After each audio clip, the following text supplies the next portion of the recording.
Sejam bem-vindos a mais um momento à luz na palavra do nosso estudo Águas Mais Profundas. Tudo bem com vocês? Hoje vamos para o nosso vídeo de número 20. Vamos dar sequência a Gênesis 4. Semana passada nós vimos aí Gênesis 4 até o versículo 15 e hoje vamos dar sequência. Vamos falar um pouquinho sobre Lameque, sobre Sete, sobre Caim e o que Gênesis 4, nesses versículos, fala sobre eles. Nesses poucos versículos, nós temos o desenvolvimento da civilização e alguns princípios também, alguns Gênesis. Infelizmente, os defeitos do pecado se sobressaem. Mesmo aqui, os pecados que culminaram no dilúvio começam a ser praticados. Vamos lá? Vamos dar início vendo os versículos 16 e 18, onde fala ainda sobre Caim. A palavra do Senhor diz assim: E saiu Caim de diante da face do Senhor e habitou na terra de Nod, do lado oriental do Éden. E conheceu Caim a sua mulher, e ela concebeu e deu à luz a Enoque, e ele edificou uma cidade, e chamou o nome da cidade conforme o nome de seu filho Enoque. E a Enoque nasceu Iade, e Iade gerou a Meujael, e Meujael gerou a Metusael, e Metusael gerou a Lameque. Então Caim deixou o lugar onde Deus era adorado e começou a sua peregrinação. Após algum tempo, ele construiu uma cidade e chamou essa cidade segundo o nome do seu filho. Seu propósito em construir uma cidade era, sem dúvida, o de se proteger, como também desejava reverter a maldição que pesava sobre ele. Como nós vimos lá no versículo 14, que fala: Eis que hoje me lanças da face da terra, e da tua face me esconderei, e serei fugitivo e vagabundo na terra, e será que todo aquele que me achar me matará. Então parece estranho que a primeira cidade e os primeiros progressos na arte, nos trabalhos manuais e na criação de animais, foram produzidos por Caim e pela sua descendência ímpia. A fé verdadeira tem sido sempre uma amiga da verdadeira ciência e cultura, mas aqueles que não têm uma celestial esperança estão mais interessados nos confortos deste mundo, não é verdade?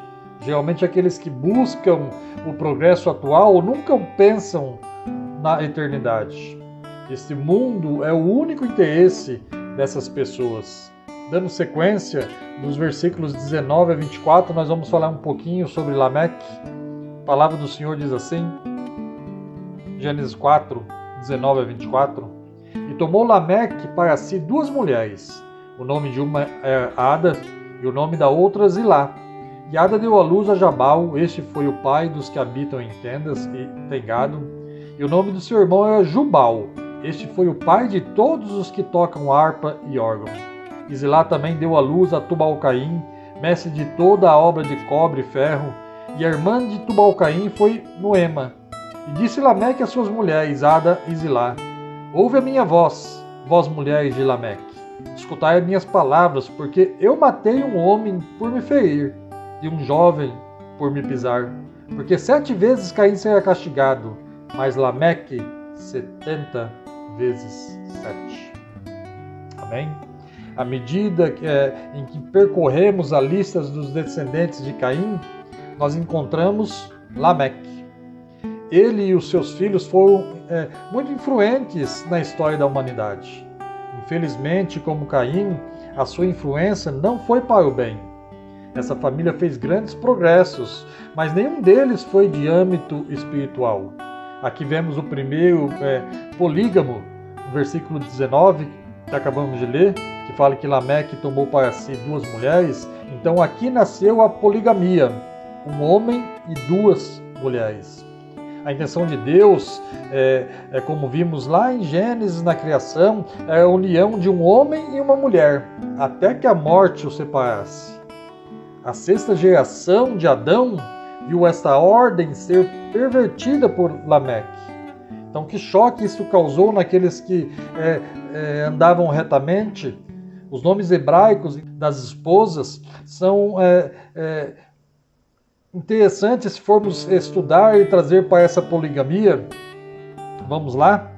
Eu gosto muito de trazer o significado dos nomes, que isso faz o texto saltar aos nossos olhos.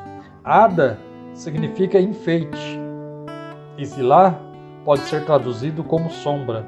Vejam só, então uma era enfeite e a outra era sombra. Ou seja, ora ele estava com um enfeite, ora ele estava com a sombra daquele enfeite. Que triste, né? Miseravelmente, hoje, homens e mulheres vivem juntos sem o benefício nenhum do matrimônio. Nós temos caído e afundado mais do que Lameque. Se vermos o que tem acontecido no mundo atual, o que Lameque, o que a geração de Lameque fazia naquela época, hoje estamos estrondosamente fazendo muito mais, praticando muitos mais erros do que Lameque praticava. Nessa passagem nós temos o primeiro homem que aperfeiçoou a criação de gado. As tendas foram inventadas para acompanhar os pastos. Aqui nos é dado a origem da música na raça humana. A música é um dom de Deus e deveria ser usada para a sua adoração. Infelizmente ela é usada para abafar a memória de Deus. Hoje em dia temos aqui o pai dos que trabalham com metais. Note que Tubal-Caim foi um instrutor nessa arte. A primeira poesia escrita também nos é dada aqui. Lameque tinha sido insultado ou injuriado por alguém, então ele lhe tirou a vida. Ao invés de sentir remorso, ele se orgulhou disto perante suas esposas, compondo o que o texto em hebraico é conhecido como um poema. Esta canção é conhecida como insulto ou canção de espada, canção da espada. As palavras dessa canção revelam quão ímpio Lameque era. Dando sequência, vamos falar um pouquinho sobre Sete. Está nos versículos 25 e 26 de Gênesis 4. A palavra do Senhor diz assim: E tomou Adão a conhecer a sua mulher, e ela deu à luz um filho e chamou o seu filho Sete, porque disse ela: Deus me deu outro filho em lugar de Abel, porquanto Caim o matou. E Sete também nasceu um filho e chamou o seu nome Enos. Então se começou a invocar o nome do Senhor. Então Sete significa fundação ou estabelecido. Eva o viu como alguém enviado para repor o lugar de Abel, enquanto os pais do progresso material vieram da linhagem de Caim. Foi de Sete que Noé, Abraão e eventualmente o Salvador nasceu. Glória a Deus. No versículo 26 nos é dito que Sete teve um filho chamado Enos, que significa homem, e vem de uma palavra hebraica que quer dizer fraco ou frágil. É o termo usado para identificar o ser humano, que enfatiza quão frágeis e fracos somos. A última declaração do versículo 26 indica que no tempo de Enos, os homens começaram a separar publicamente para a adoração e a se identificar como seguidores de Deus. Aleluia, Pai. Glória a Deus. Então se começou a invocar o nome do Senhor.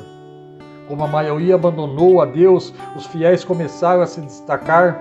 O nome Enos pode indicar que o povo de Deus começou a ser afligido, ficou fraco e frágil pelo mundo. Então procuraram se reunir e clamar o único capaz de mudar tudo: nosso Senhor. Amém? Glória a Deus. Concluímos Gênesis 4. Próxima semana entraremos em Gênesis 5. Então não perca o nosso estudo Águas Mais Profundas. Até o próximo sábado. Fiquem com Deus.